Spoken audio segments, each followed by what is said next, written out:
এবার তোমার মনে প্রশ্ন, আমি কিভাবে আমার বইগুলো ডেলিভারি পাবো? তোমরা কি দেখতে পাচ্ছ এখানে মেটেরিয়ালস ডেলিভারি অ্যাড্রেস? এখানে আমি ক্লিক করব। তো এখানে দুইটি অপশন দেওয়া আছে, কুরিয়ার আর ব্রাঞ্চ। ব্রাঞ্চে ক্লিক করলে দেখা যাচ্ছে আমাদের একটি মাত্র ব্রাঞ্চ আছে, ফার্মগেট ব্রাঞ্চ। তো আমাদের বেশিরভাগে কিন্তু কুরিয়ারে অ্যাড্রেস দেয়, কেননা বেশিরভাগের বাসায় ঢাকার বাইরে, সেক্ষেত্রে আমরা কুরিয়ারে অ্যাড্রেস সিলেক্ট করব।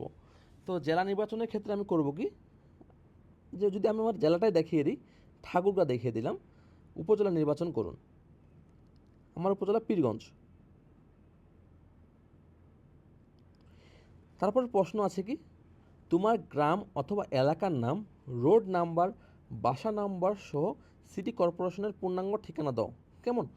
হ্যাঁ, এখানে একটা বিষয় বলে দিই, এখানে কিন্তু যদি তুমি দাও পীরগঞ্জ, তাহলে কিন্তু পীরগঞ্জ বিশাল বড়। সো এখানে স্পেসিফিকভাবে দিতে হবে আমার বাসা কোথায়, লোহা লোহাগাড়া বাজারে,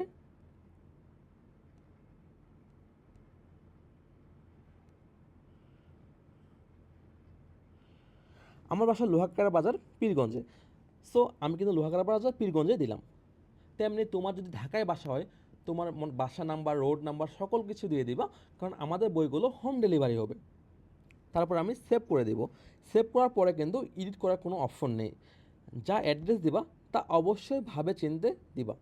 তো আশা করি তোমরা বুঝতে পেরেছো। সকলকে ধন্যবাদ।